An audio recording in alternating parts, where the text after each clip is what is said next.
In Parliament, the parliamentarians, finally passed the E-levy. One half of them. Well, they One were all half in left. Parliament. They all appeared in Parliament. And then one half said that you guys blindsided us. We didn't expect you to bring up this matter. So that's why we came. But they were there. They were there. Then they left. When the matter was put on the floor. There. And then they said, we're not going to do this. Yeah. And they are now saying that there was not a quorum. Yeah. So the vote that was held to pass it actually cannot be upheld. Now we know what's going to happen. This is going to go through the courts. We're going to be hearing from either side on as to why they think it's legit and the other side saying it's not.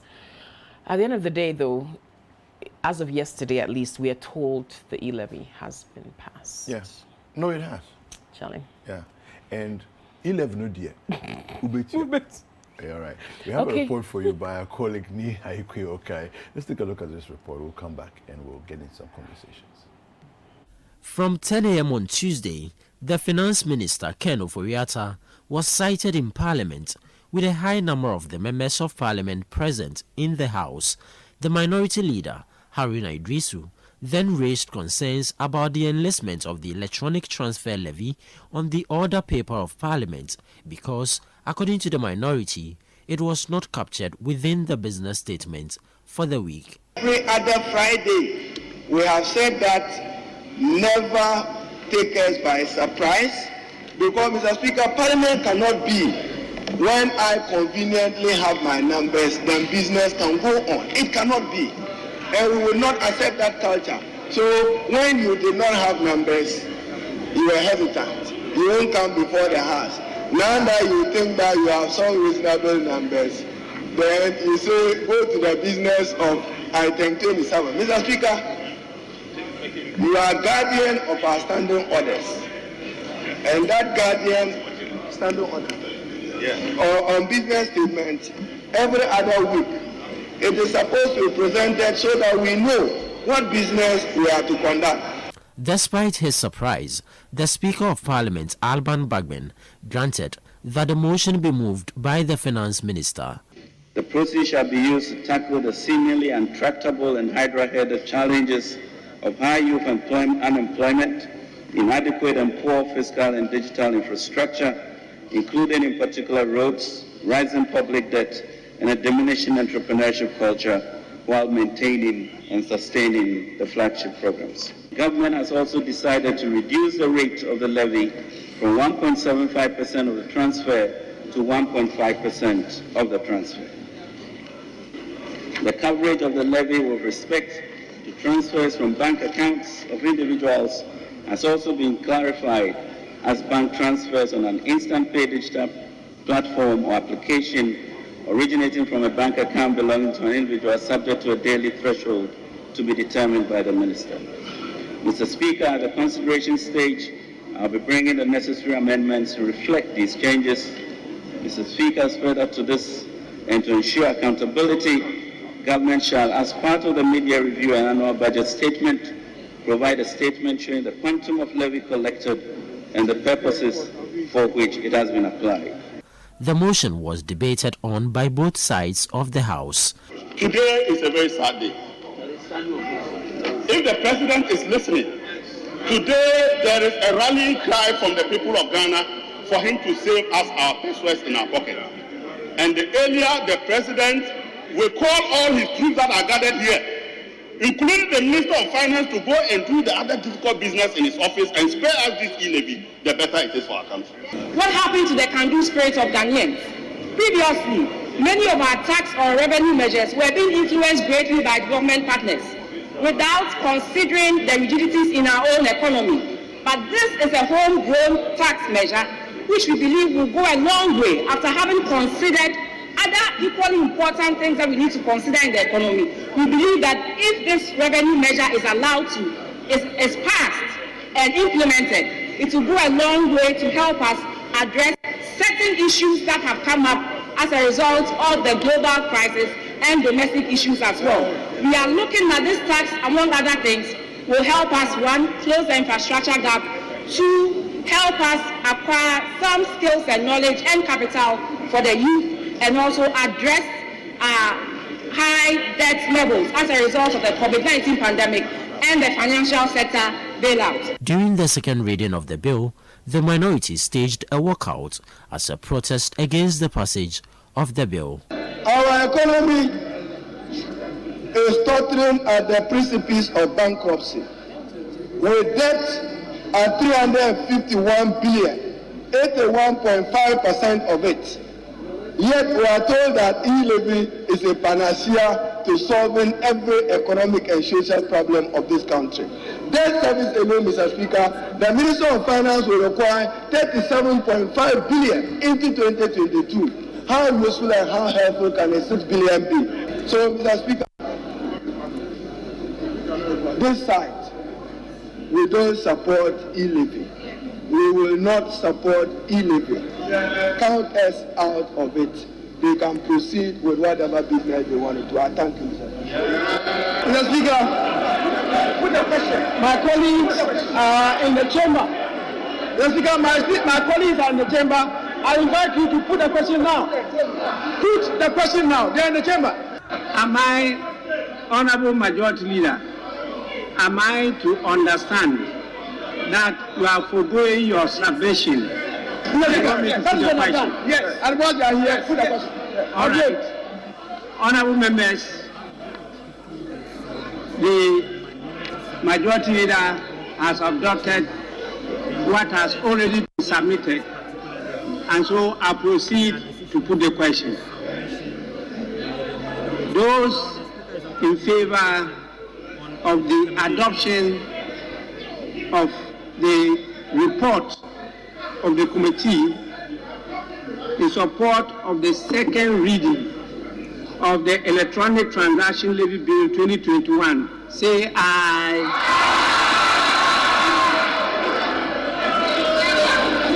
Those against, say no. The bill was moved to the third stage for amendment considerations and subsequently approved by the Speaker in the absence of the minority. Those in favor of the motion say aye. Those against say no. The ayes have it.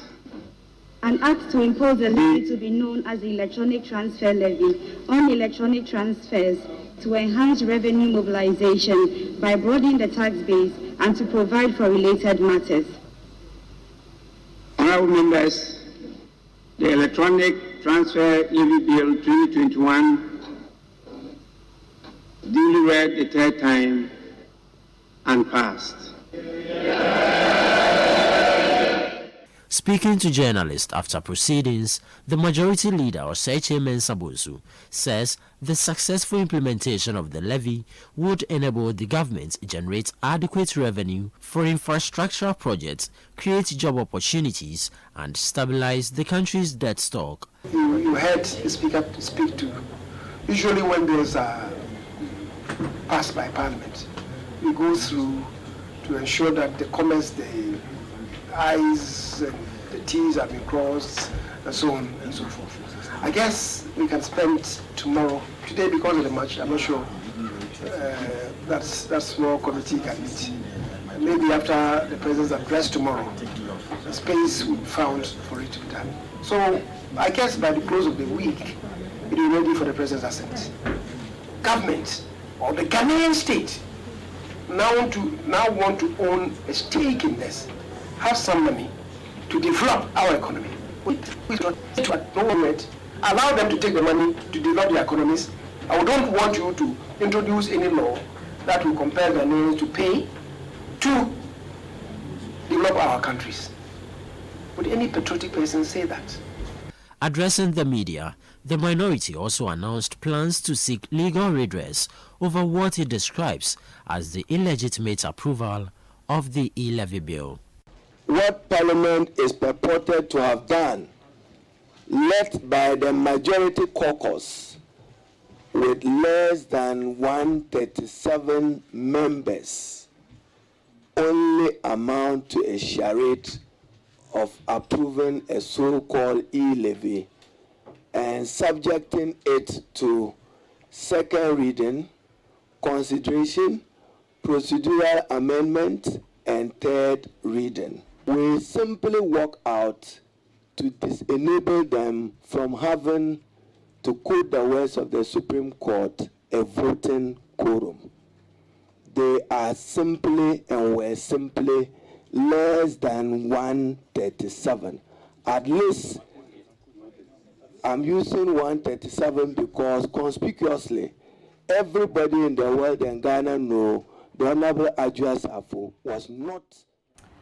All right, so E-levy, well, looks like it's here and here to stay. Now, what is this going to mean, especially since it's been positioned as the panacea to all of our fiscal woes? I mean, with all of the communication we've heard, it looks like this E-levy is going to be responsible for everything, including fixing all of our roads, you know, to dealing with our budget deficits. So there's a lot of expectation, but there's also a lot of people who are saying, well, this is the end of me using mobile money for transactions.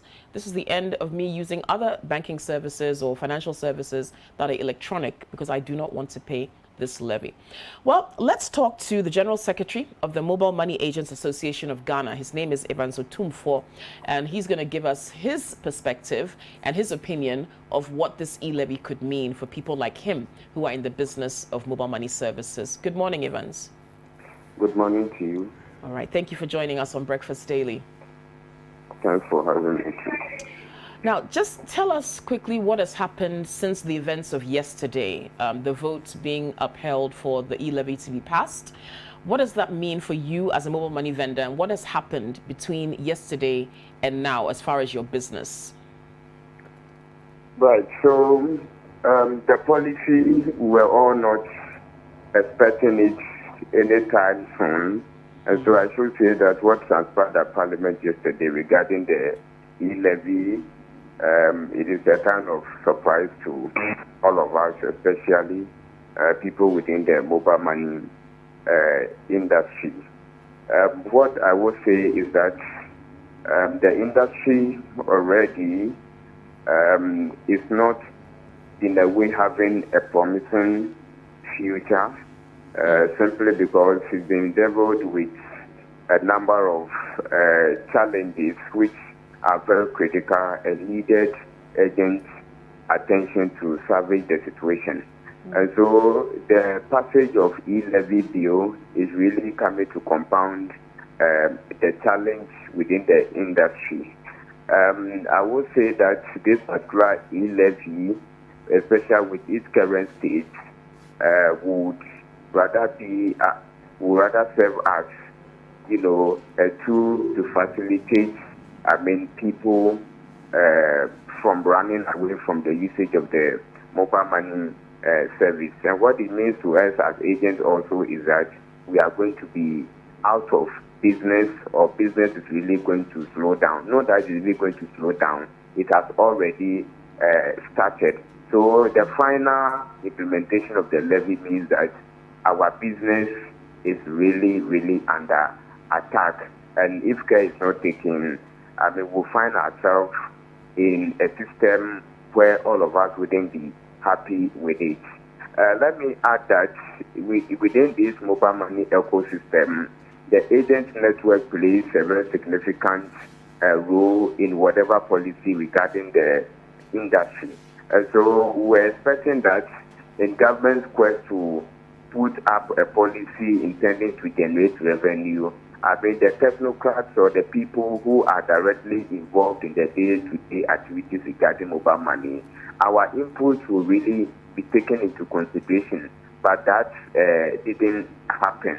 I should tell you that for over 12 years now that this industry came into being in Ghana, agents' commission have remained the same for over 12 years now, and I don't have any record where somebody will be engaged in any work and the person's wages or salary will remain the same for 12 years without any increment.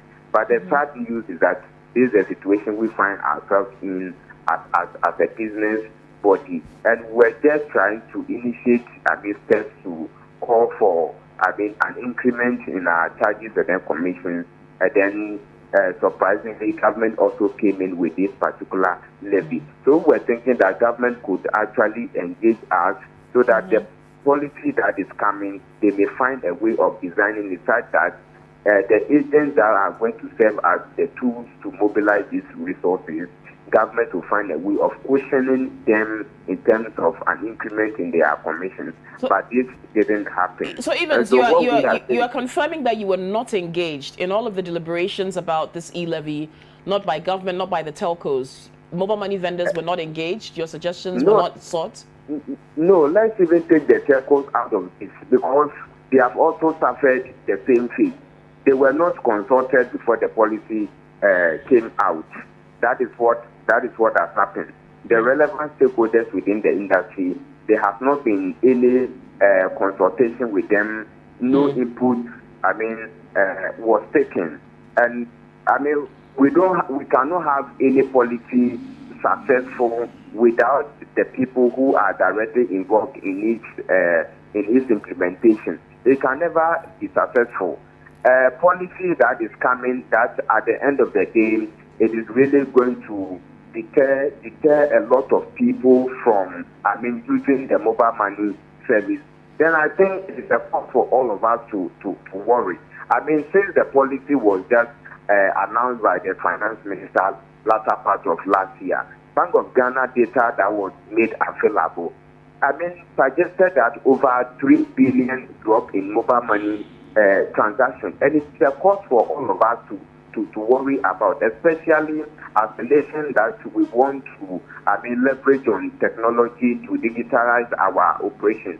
You cannot take the impact of digital currency or digital financing or electronic financing out of our digital economy agenda. And so if we are bringing such a policy that would rather serve as an affront to our own agenda to digitalize the economy, then it is something that, wouldn't help all of us. Then again, we are hoping that, we will bridge the gap between, the bank and the bank using these kind of electronic payment platforms, financial inclusion. And so if we are also trying to bring a policy like this, then what it means is that we are equally defeating our financial inclusivity policy that we are all trying to engage in. There are a lot of people within the informal sector wouldn't use the bank services.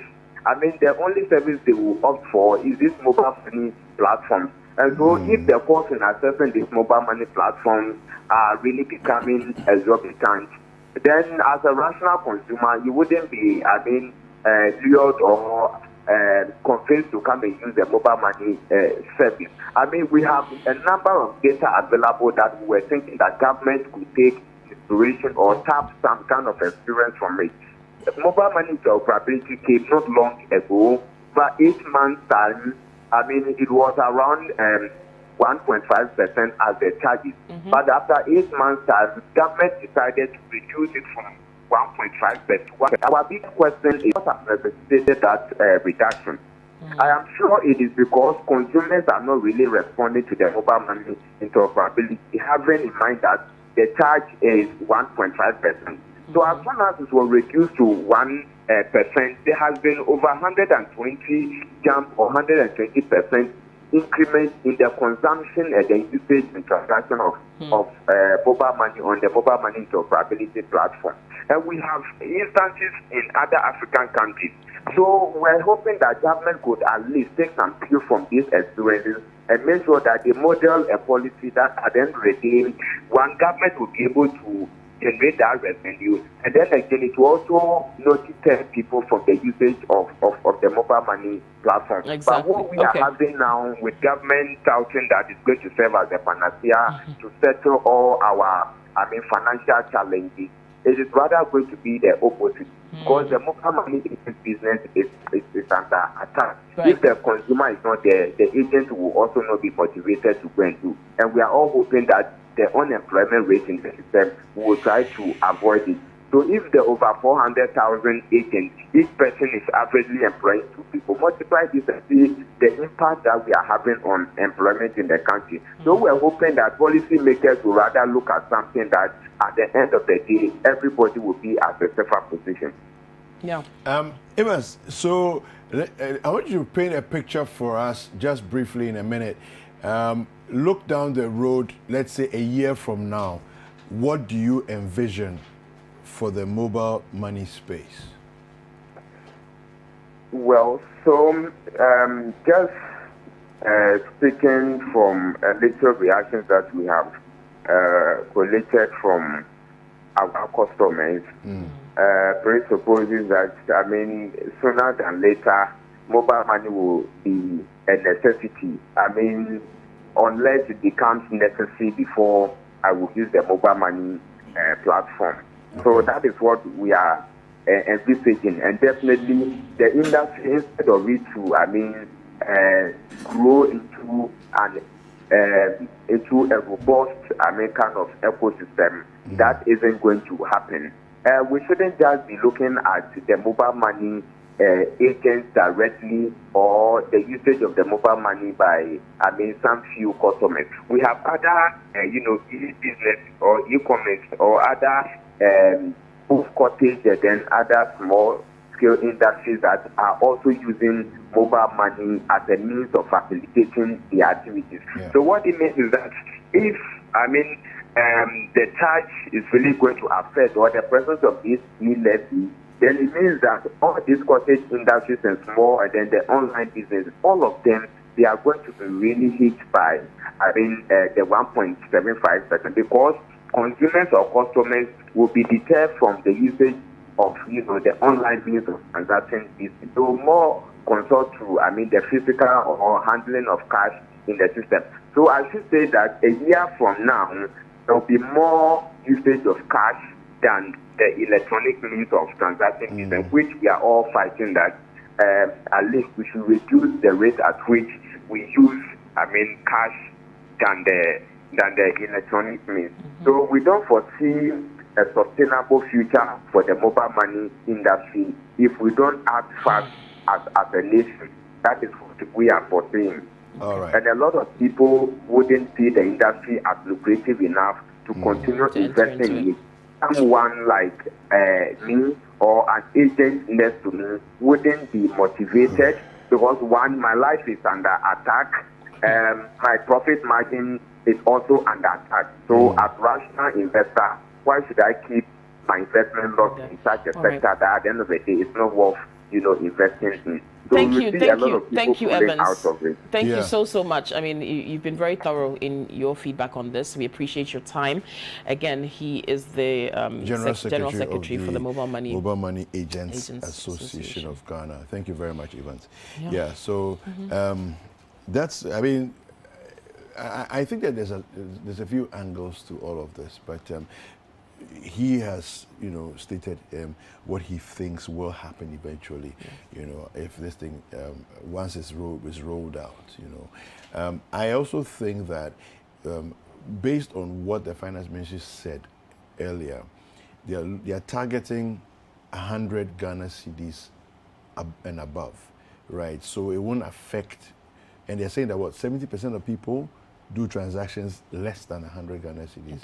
That's what he's saying. So I'm not sure, because I don't think you and I are part of that 70% then, because I'm not sure I think I do more than that, so I don't know. Anyway, yeah, well, I mean, we'll see how this goes. But I have a feeling that Ghanaians, as we are, a year from now, nobody will be talking about it. We'll all be using it.